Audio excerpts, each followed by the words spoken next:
this is parang ano, a step towards healing. Gusto ko po mag-ayos sila gusto ko po silang mag-ayos para matapos na lahat. Wala naman po kasing ano yan. Wala naman po kasing bilang yung galit ng anak. Pero mas maganda yung mag-usap silang maayos. Wala po silang ano. Yung mga naninira po, hindi po totoo yan.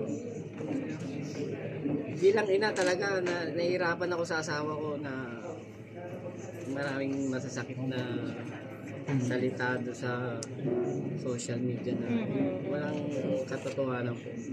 Mahirap po maging ina. Ako po, tatay ako. Samahan niyo na po ang asawa niyo. Nahihirapan din ako sa asawa ko. Walang tulog yan. Pinagpapa sa Diyos ko na lang po lahat.